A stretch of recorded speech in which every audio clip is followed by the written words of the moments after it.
down a late night rabbit hole of what am I meant to do and why haven't I found it yet? And let's be honest, who hasn't? Then you're in the right place. I'm Teresa White, career clarity expert and 5-time certified career coach, and I'm here to help you navigate the question of how to find a career that truly lights you up. On Career Clarity Unlocked, we're all about those light bulb moments. I'm talking to people who are still trying to figure out what they're meant to do, coaching them live to reach that magical, yes, this is it moment.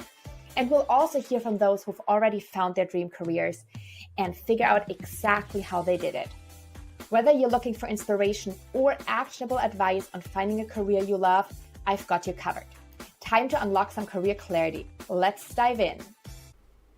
Welcome back to Career Clarity Unlocked. Let's start off with a question. What if the thing you're trying to escape your career for might already be inside your current job? And what if the reason that you feel stuck is not because you're in the wrong career? I know. Bear with me here for a moment. I see it so often that people look at their experience in one specific way, but they don't see how we can look at it from so many different perspectives. So most people think that if they want to change careers, that they need to start over, pick something new, go back to school, or build something from scratch. But in almost every coaching conversation I have, that's not actually the problem. The real problem is that they can't see the pattern in what they already do so well. And once you see that pattern, everything changes. Let me describe a situation to see if this feels familiar to you. You have a good job. It's stable, it pays fairly well, you've worked really hard to get there. You don't hate it. It just sometimes feels blah. Yeah, you're really good at what you do, but you're not really excited about it. Some parts of your work are more energizing than others, but overall it feels draining, repetitive, and just blah or empty or meaningless. And then there's another side of you, often outside of work, where there's things you really care about. Maybe it's a certain passion, an interest, something people come to you for. Could be health or helping people, mentoring, creating. And when you think about that, you feel more like yourself. You feel more alive. But then that creates this tension because that part of you feels completely separate from what you do in your career. And then you're stuck between the question, do I stay where I am? Do I leave and start over? Can I do both? Am I wasting time? What if I choose wrong? And the longer you sit in that space, the more confusing it gets. And that's exactly where Maria was when she came into the coaching session that you will be hearing today. But before we get into the session, I want to break one of the biggest myths that keeps people stuck. And that myth is, if I want to change careers, I need to start from scratch. That's almost never true. Because career change isn't about starting over, but it is about translating what you already do into a different context. And the first thing people tell me is that they want to do something different, but they're like, I don't have the right background, I don't have the right experience, so I can't do that. But it's actually not the experience they lack. What they lack is the visibility into the experience they have, to look at their experience from a different light, because they don't see the pattern that is there. And there are so many opportunities. An analyst can become a coach, a consultant can become a creator, an engineer can become a founder, not because they learned something completely new, but because they realized I've been doing this all along, just in a different environment. And in today's episode, what you're going to hear is that Maria couldn't see this yet, that she was already doing the exact thing that she thought she needed to leave her job to do. So as you listen to today's coaching conversation, I don't just want you to listen to Maria's story. I want you to listen for yourself. Notice what energizes her and what drains her, because your career clarity is most often hidden right there. And then notice where she's already doing the things, the exact things she thinks she needs a new career to do. That is the part most people miss. And then, most importantly, notice the exact moment where her thinking changes, where she realizes what's already there, where she goes from, I'm stuck, to, wait, I already have this. That moment is the entire point of this episode. And you're going to hear that there's a point in the conversation where everything clicks for her, where she realizes that no, she won't be starting over, that she already has the exact right foundation she needs. And that's where the shift happened. And you can literally hear that in her voice. So as you listen, I want you to ask yourself one question. Where in your life are you already doing the things that you think you need to change careers to do? Let's get into the coaching session. So you said you really liked your role at Goldman Sachs and operations. Do you enjoy your current role as a data analyst equally, less, more, different? So my prior role at Goldman, I liked it. Like I liked a few things. One of the things I didn't like was being tied to the financial trading hours, which was very dependent on that. Mm-hmm. Whereas right now, my current role, it's very much flexible because I don't have to follow a strict timelines. Like Mm-hmm. to give you a perspective, if the market opens at 8 a.m. Eastern, I would have to be at my desk by Oh, yeah. 7 a.m. Eastern. And I couldn't literally like have lunch um, during the time because the trading window was still open. So we still had to execute our Wow. work and everything. Mm-hmm. Um, so it was very stressful at Goldman's, but what I like was just the people. At that point, I was out of college, so it was my first job. So it was exciting, want to be earning money, having freedom, Mm-hmm. and learning something completely different from what I learned in school. That's what I Yeah. love. I didn't like my working hours and my schedule. Yeah. Whereas like right now, I love my working hours and my schedule, and I also like the people. And right now, what I'd say I like the most, it's like I manage my own time.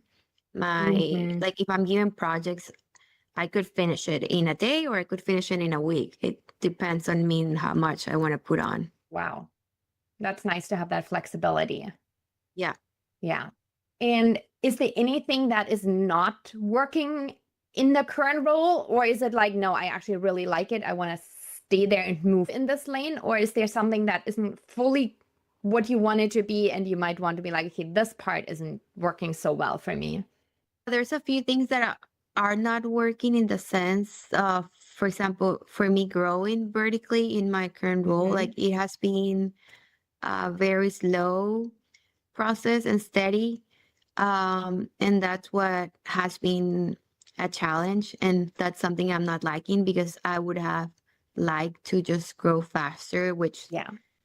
based on like prior conversation with other managers I had due to Mm-hmm. changes, it would have been probably a little bit earlier, but now I'm, kind of restarting that process. So I would say my career progress has been slow right now. And Mm-hmm. that's something that I'm not enjoying. Yeah. And for your day-to-day work, what are the tasks that you really enjoy? Like, what are the moments that you really enjoy doing whatever you're working on? And what are the ones that feel heavier? I'm like, yeah, it's part of my job. I have to do it, but it's not my favorite thing. Yeah. What I like, it's doing analysis and sharing insights or sharing a document with like, hey, this is what happened. Here's what I recommend. Mm-hmm. Having more of like the freedom to propose things Yeah. and being able to showcase the work, basically. I Yeah. really like that small end of the project, like, oh Mm-hmm. my God, the document is looking like this. I'm gonna be able to, impress my stakeholders. Yeah. Um, they haven't seen this before, kind of like that. What I Yeah. don't enjoy, there's some recurring tasks, and in the sense that I have to, for example, create the same thing every single week, which is part of the weekly forum that we have to do. Mm-hmm. It's a part of the scope of my team, and me and someone else own it. And that I don't enjoy doing the same thing. Like, I would rather provide insights or come in with like a recommendation, but not like for the sake of running the report Yeah. and then creating it. So the repetitive that doesn't give any insight then someone benefits from, it just doesn't feel as interesting. Exactly. Yeah, no, that makes so much sense. Okay, thank you for sharing that. And so your Sparketype profile showed up as the nurturer and the advisor. So I know you were on the last Sparketype session where I shared a little bit about it. Your shadow Sparketype is very close to the nurturer as the advisor. It's I guide to grow, and advisor is all about coaching, mentoring, advising, the sharing recommendation, right? That advising part, and usually love to learn about others and their goals, uncovering the questions under the questions. Did any of that resonate with you or not? Either one, again, is totally okay. Can you elaborate more on Of the course. advisor for my personal case? Yeah, of course. So the advisor is about, I think the easiest way to think about it is that coaching, mentoring, and advising. The advisor is also, just like the nurture, a very relational impulse that building relationships, deeper relationships are often very important. And it provides a level of satisfaction when you get to be with someone or guide them along towards a desired outcome. That can be friends. And I think it's when you wrote like your business around wellness or fitness, I enjoy helping others achieve their satisfaction through healthy routines. And I've heard quite a lot from friends and others that I inspire and transcend those vibes. So that is exactly what an advisor would say, of like enjoying being with someone and advising and guiding them on a process of healthy routines or wellness or fitness, for example. So Yes. it's like being part of someone's journey and guiding them and coaching them or mentoring them along their journey. Yeah, it's something that I like, and I've been exploring. Like, I want to become a career coach in the sense for like fitness and wellness. Um, I've never done it, and it's something that has been on my mind for a couple of years back. Like, I truly enjoy, like, I have a good lifestyle in terms of like healthy eating, working out Mhm. every day, um, traveling and continue to do my workouts, like balancing those meals while I'm traveling. And like Mhm. people admire that. And I'm always like, hey, here's what I do. Like, I recommend XYZ. So I have a high interest on that. And I feel like I've never done it. I should do it. Yeah, I love that. And I can see how you're lighting up when you talk about it. Yeah, it's my passion. Like, I love it. Yeah. So and what do you feel would be the most enjoyable part of doing that? Having freedom to do it on my own time, Yeah. connecting with other people. It doesn't have to be local, so it can be people around the world, and learn from their experiences and, some interesting facts I didn't know. So mainly diversifying like who I know, and yeah, having my own freedom. Mm-hmm. Yeah, I love that. You wrote down, I want to work with social media related to being financially free and having my own time to work on this. Tell me a little bit more about that idea. That idea is interconnected to the advisor conversation where I want to become a coach Yeah. on the fitness and wellness space. Yeah. Yeah. So the work with social media, would that be the wheel to advertise for wellness or fitness coaching? Or where do you see social media fitting in there? Social media, so I can basically advertise myself Mm-hmm. um, in order to get clients. So because people don't know who I am, like, so Yeah. basically I have to put my brand out there. Right. Yeah. Love that. So the third part to talk about was I want to climb the corporate ladder. Yeah. So do you see climbing the corporate ladder doing that at the same time as starting your own business? Or would you want to focus just on starting your own business or just on climbing the ladder? Or is that one of the questions that you're not quite sure about, which is also perfectly fine? I'm not sure.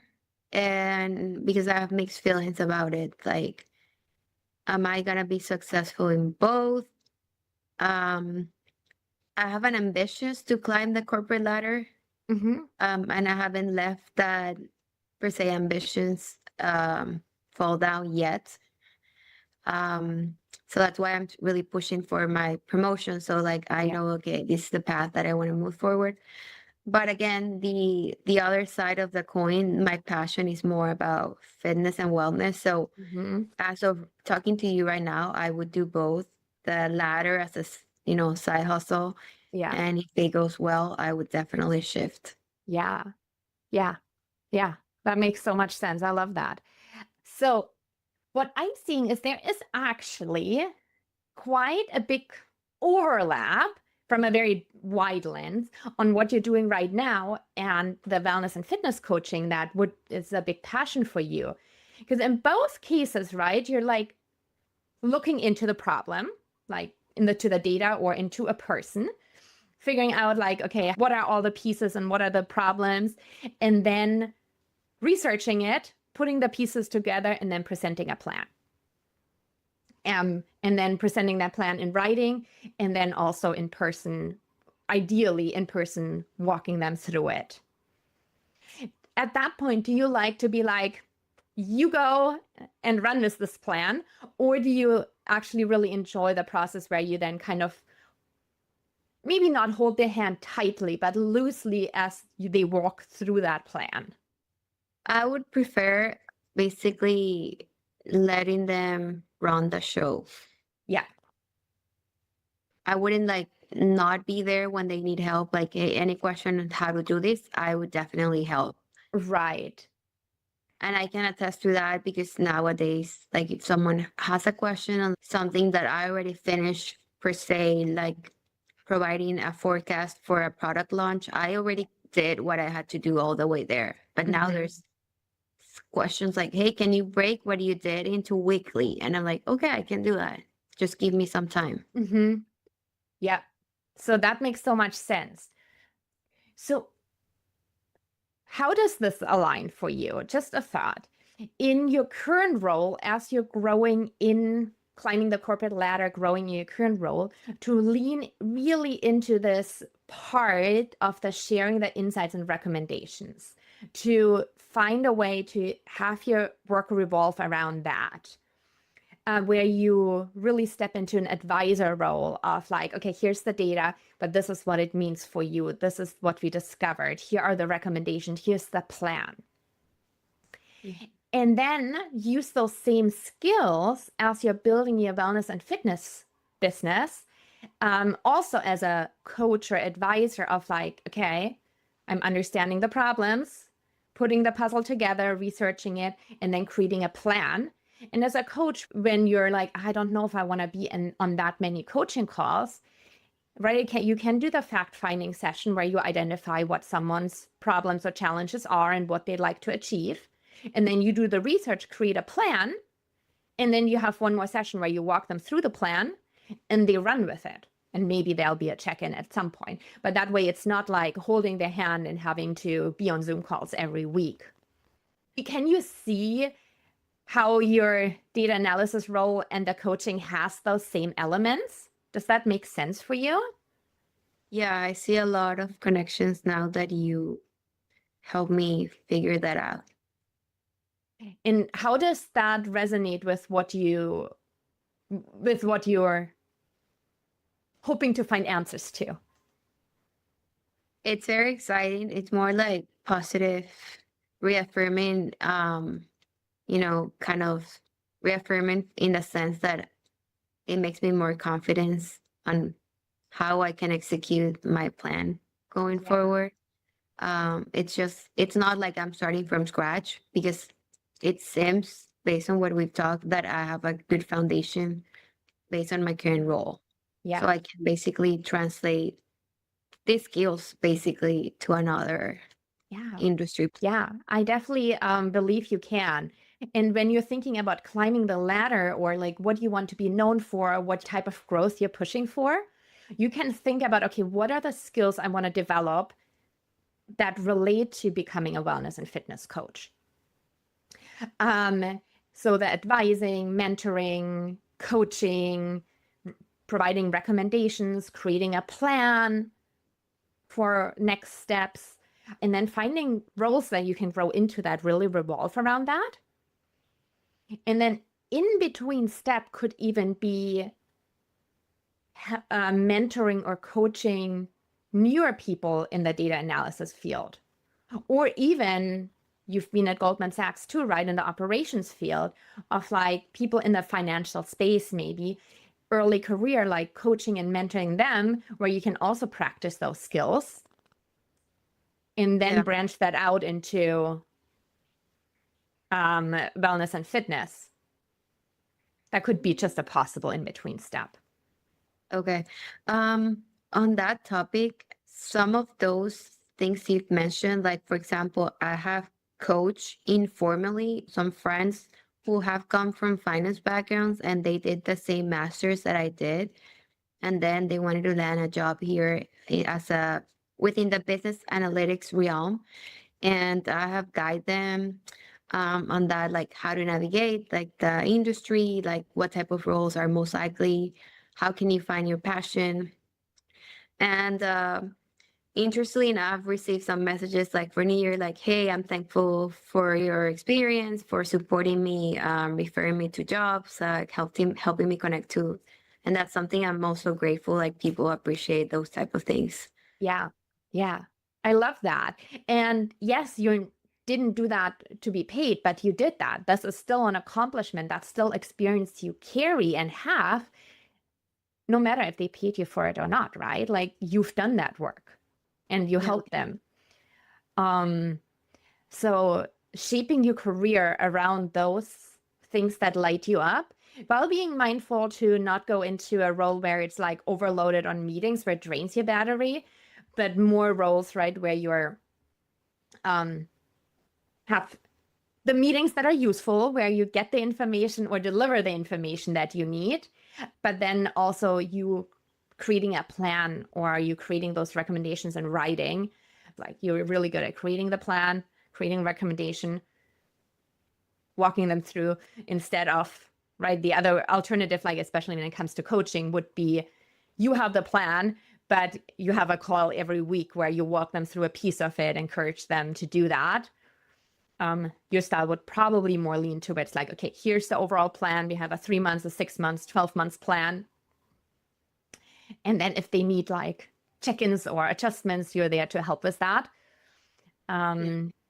Yeah, Yeah, that sounds like a plan. I love that. By the end of the week, you'll have an email from me. Okay. And I'll include guidance on personal branding, like what you can build your personal brand around, and then also some job titles or the career directions that I see really aligned with what we discovered today. Okay, perfect. And the best way is to have conversation with people. So even if I make suggestions like, okay, those roles could be interesting, the best thing is talk to someone who does that work, and then just see how does that feel when I imagine myself doing it. Okay, perfect. I love it. Good. Any other thoughts, questions? How does all of it feel for you? Amazing. Yeah, I Good. really enjoy having this conversation. Oh, I love that. I'm so glad we had this time. Now let's take a moment and zoom out of what just happened here. Because where the real value of that coaching conversation you just heard is that Maria came into the session feeling like she had two different paths: her corporate career and her passion for wellness and coaching. And underneath that with a question so many people carry. Do I stay? Do I leave? Do I start over? What do I do next? But the moment everything shifted was when she realized something really important.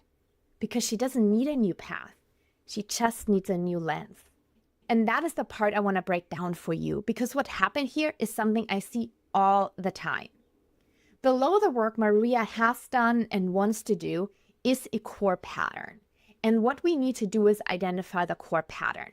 So in her case, that is, she takes messy inputs, finds the real problem, turns it into clear recommendations and a plan that helps people move forward. That is what she does in her job.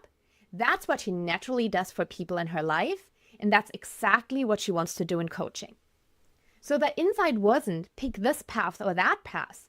The insight was these are the exact same skills applied to different problems. And the only difference is the subject matter and the context she does it in. And this leads to the real shift. Because career clarity doesn't come from overthinking your values, your strengths, your interests, your passions, and so on, and journaling about them for years. It also doesn't come from simply making a choice between two options. Where it comes from is seeing patterns. And you need high-level pattern recognition to identify what is the underlying pattern and what does that translate into for your next step. The key is recognizing the pattern underneath everything you do and want to be doing. And once you see the pattern, your options expand, your confidence increases, and your path becomes so much clearer. In today's session, before that moment, it feels like she was stuck between choices. After that moment, she realized that she's been building towards something all along. And something else really important happened in this conversation.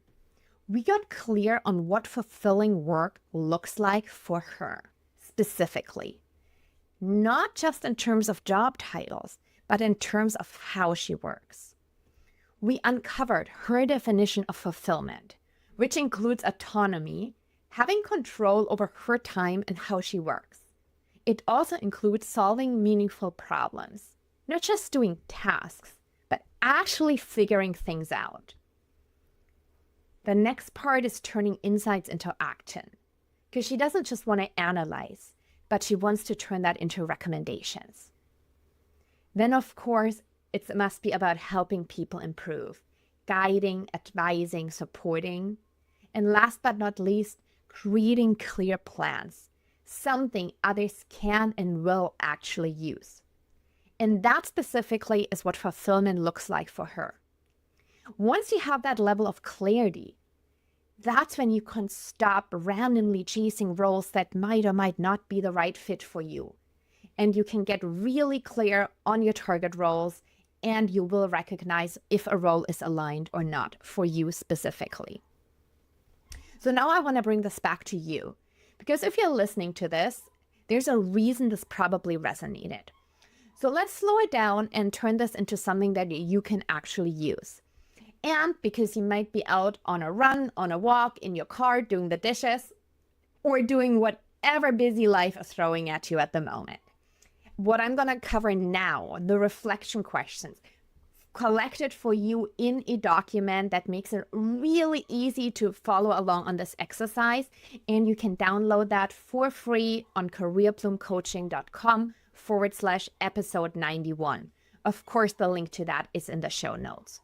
So the questions that I want you to start thinking about and maybe even journal about is, what parts of your current work do you actually enjoy? Not what you're supposed to enjoy, not what looks good on paper, not just what you're really good at, but what actually energizes you. What are the moments where you're just, I just love doing this just for the sake of doing this? Second question. What do people naturally come to you for? Do they come to you for advice, support, help, guidance? What is it people are seeking from you? What do you do for others, even if you're not paid for it? And the third question to think about is to look at those things that you just wrote down and ask yourself where they overlap. Because the overlap, that is the pattern.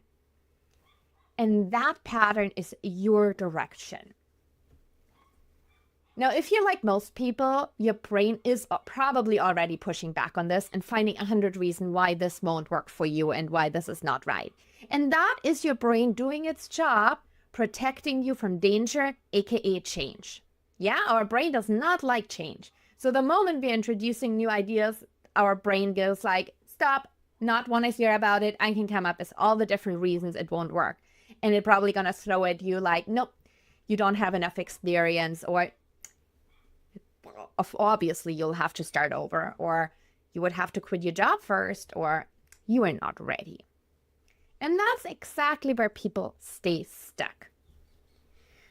But what I encourage you to do is to recognize when those thoughts come into your mind that are telling you why something isn't possible for you.